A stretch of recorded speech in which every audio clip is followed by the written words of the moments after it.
안녕하세요. 홍프로 스포츠입니다. 적중하신 가족방분들 모두 축하드립니다. 홍프로 가족방에서 모든 경기, 언오버 및 핸디캡, 최종 조합 공유해드리고 있습니다. 적중률 높은 홍프로 가족방은 고정 댓글에 있는 링크로 문의해 주시기 바랍니다.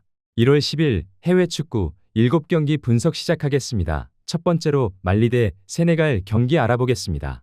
말리는 이번 대회 내내 수비 조직력을 우선으로 가져가며 실점을 최소화하는 운영에 집중해왔다. 중저블록을 유지하면서 라인을 크게 벌리지 않고 박스 앞 공간을 단단히 잠그는 데 강점이 있다. 다만 공격 전환 과정에서는 측면 전개 이후 마무리 완성도가 떨어지고 중원에서 압박을 받으면 탈압박이 매끄럽지 않아 빌드업이 자주 끊기는 문제가 반복됐다. 이번 경기에서는 워요 쿨리발리의 결장과 라사나 쿨리발리의 출전 불투명 변수까지 겹치며 수비와 중원 모두에서 핵심 공백이 발생한 상황이다. 비수마와 디행이 활동량으로 이를 메워야 하지만 세컨볼 장악과 전환 속도에서는 부담이 커질 가능성이 높다. 세네갈은 공격과 수비 밸런스가 이번 대회에서 가장 안정적인 팀 중 하나다. 사디오 마네와 니콜라스 잭슨, 이스마일라 사르의 개인 기량이 전방에서 위력을 발휘하고 파페 마타르 사르와 라민 카마라가 중원에서 경기 흐름을 안정적으로 조율한다. 칼리두 쿨리발리를 중심으로 한 수비 라인과 에두아르 멘디의 안정감까지 더해지며 경기 후반으로 갈수록 압박 강도와 득점 효율이 함께 올라가는 패턴을 유지하고 있다. 이번 경기는 말리의 수비 집중력과 세네갈의 공격 완성도가 맞붙는 흐름이다. 말리는 수비적으로 버티며 기회를 노리겠지만 중원과 수비의 공백이 누적될수록 부담이 커질 수 있다. 세네갈은 후반으로 갈수록 압박을 강화하며 추가 득점을 노릴 수 있는 전력과 흐름을 갖추고 있다. 세네갈 승리를 추천합니다. 두 번째로 요르단 대 사우디아라비아 경기 알아보겠습니다. 요르단 U23은 조별 예선 첫 경기에서 패하며 흐름이 끊긴 상태고 전방 압박 타이밍이 맞지 않으면서 수비 라인이 흔들리는 장면이 반복됐다. 바케르 칼부네와 아민 알샤나인에는 활동량은 많았지만 박스 안에서의 결정력과 크로스 완성도가 떨어지며 득점으로 연결되지 못했다. 하셈 알무바이딘과 유세프 카시는 중원에서 빌드업을 책임졌지만 상대 압박이 강해지는 구간에서는 볼 순환이 정체되며 실점으로 이어졌다. 다만 탈락 위기라는 상황 속에서 팀 사기와 동기부여는 높은 편이고 이번 경기에서는 초반부터 라인을 올리며 적극적인 압박을 시도할 가능성이 크다. 사우디아라비아 U23은 첫 경기에서 안정적인 경기 운영을 보여주며 승리를 챙겼고 무사브 알주와이르와 압둘말리크 알자베르가 중원에서 템포를 조절하며 높은 패싱 안정감을 유지했다. 측면에서는 살렘 알라지디와 술라이만 하자지가 활발히 움직이며 공격 전개를 도왔고 라칸 알감디의 득점으로 전방 마무리까지 이어졌다. 압둘라 라디프의 몸 상태도 점차 회복 중이라 전방에서의 선택지가 더욱 늘어날 가능성이 있다. 이번 경기는 요르단 U23의 초반 강한 압박과 사우디아라비아 U23의 경기 통제력이 맞붙는 흐름이다. 요르단은 초반부터 라인을 올려 승부를 걸겠지만 체력 부담이 커질수록 전개 안정성이 떨어질 수 있다. 사우디아라비아 U23은 중원 장악과 교체 카드 활용으로 흐름을 관리할 여지가 크다. 사우디아라비아 U23 승리를 추천합니다. 영상은 잘 보고 계신가요? 핸디, 언오버 및 최종 조합 공유받아 보실 수 있는 가족방 입장 방법 알려드리겠습니다. 첫 번째로 영상 하단에 댓글을 클릭해 주세요. 두 번째로 댓글에 링크를 클릭해 주세요. 마지막으로 채팅 참여하기 후 메시지 주시고 답장 기다려 주시면 됩니다. 나가기 하시면 가족방 입장 시켜드릴 수 없습니다. 언제든 편하게 문의 주시기 바랍니다. 세 번째로 카메룬 대 모로코 경기 알아보겠습니다. 카메룬은 8강에서 승리를 거두며 4강에 진출했지만 경기 전반의 안정감에서는 여전히 아쉬움이 남아있다. 공격에서는 크리스티앙 코파네가 확실한 결정력을 보여주고 있고 브리앙 은베우모 역시 전방 연계와 세트피스에서 영향력을 발휘하고 있다. 하지만 중원에서 발레바와 용화의 부상 여파가 이어지고 있어 경기 운영의 안정성이 떨어질 가능성이 있다. 수비진은 제공권과 피지컬은 강점이지만 후반으로 갈수록 집중력이 떨어지며 실점을 허용하는 패턴이 반복되고 있다. 모로코는 이번 대회 내내 안정적인 수비 조직과 점유율 운영을 유지하고 있고 야신 분우의 선방과 하키미의 빌드업 가담이 팀 전술의 핵심이다. 브라임 디아스와 엘카하비의 결정력도 꾸준히 이어지고 있으며 일부 부상 이탈자가 있지만 전체적인 조직력은 크게 흔들리지 않는 모습이다. 이번 경기는 카메룬의 개인 기량과 제공권, 모로코의 조직적인 압박과 점유율 운영이 맞붙는 흐름이다. 카메룬은 코파네와 은베우모를 중심으로 기회를 노리겠지만 점유율 싸움에서는 밀릴 가능성이 크다. 모로코는 리드를 잡을 경우 템포를 낮추고 수비 라인을 안정적으로 유지하며 경기를 관리할 수 있다. 경기 후반으로 갈수록 집중력 차이가 드러날 수 있고 모로코 승리를 추천합니다. 네 번째로 네이메어 대 위트레흐트 경기 알아보겠습니다. 네이메어는 리그 휴식기 이후 다시 홈으로 돌아와 공격적인 색채를 유지하려는 흐름이다. 코키 오가와와 켄토 시오가이가 전방에서 득점 루트를 책임지고 있지만 브라이언 린센과 3위 우아이사의 징계 결장은 공격 전개의 다양성 측면에서 분명한 손실이다. 린센과 우아이사는 세트피스와 이선 연계에서 비중이 컸던 자원인 만큼 공격 구조의 일정 부분 변화가 불가피하다. 여기에 엘카차티와 엔티우스까지 부상으로 빠지며 전방 뎁스는 얇아진 상태다.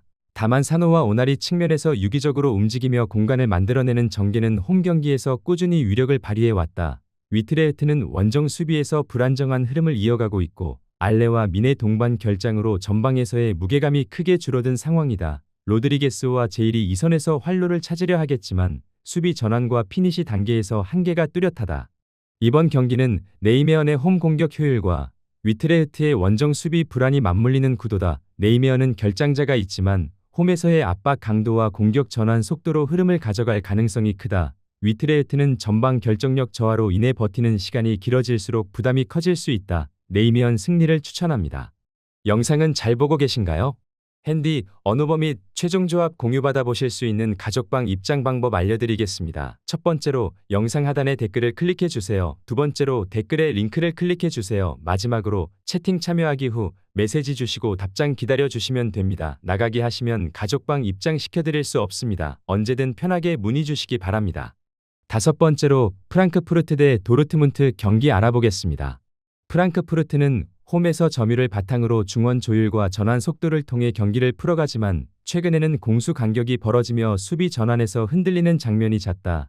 이번 경기에서는 파레스 차이비와 엘리에스 스키리가 아프리카 네이션스컵 차출로 빠지며 이선 창의성과 중앙 수비 보호에서 동시에 공백이 발생한다. 여기에 마리오 괴체의 출전 여부까지 불투명해 공격 전개 선택지가 줄어들 수 있다. 도르트문트는 리그 상위권다운 안정적인 수비 조직력을 유지하고 있고 최근 실점 억제력이 확연히 개선된 흐름이다.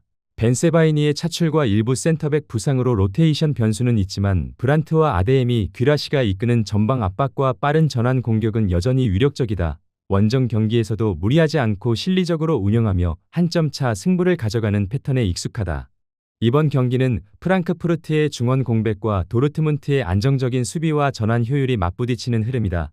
프랑크푸르트는 홈에서 초반 집중으로 버티려 하겠지만 시간이 지날수록 중앙 장악력 저하가 부담으로 작용할 수 있다. 도르트문트는 상대의 실수를 기다리며 후반 승부를 노릴 가능성이 높다. 도르트문트 승리를 추천합니다.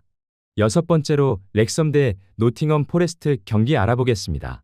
렉섬은 전방에서 무어가 버텨주며 롱볼과 크로스를 받아내는 단순하지만 분명한 공격 루트를 가진 팀이다. 세트피스에서는 제공권을 활용해 한 방을 노릴 수 있고 측면 자원들의 활동량으로 압박을 이어가려는 흐름이다. 다만 측면 커버 범위가 넓어질수록 하프 스페이스와 뒷공간이 동시에 노출되는 구조적 부담을 안고 있고 교체 자원의 폭이 넉넉하지 않아 후반으로 갈수록 활동량 저하가 뚜렷해지는 경향이 있다. 노팅엄은 측면에서의 숫자 활용과 연계를 바탕으로 상대의 수비를 지속적으로 흔드는 팀이다. 허드슨 오도이의 돌파와 안쪽 침투, 깁스 화이트의 이선 연계가 맞물리며 측면과 중앙을 동시에 공략할 수 있고 이고르 제수스는 박스 안마무리와 연계 모두에서 안정적인 역할을 수행한다. 특히 교체 카드에서도 공격 강도를 유지할 수 있어 경기 후반으로 갈수록 압박의 질이 떨어지지 않는 점이 강점이다.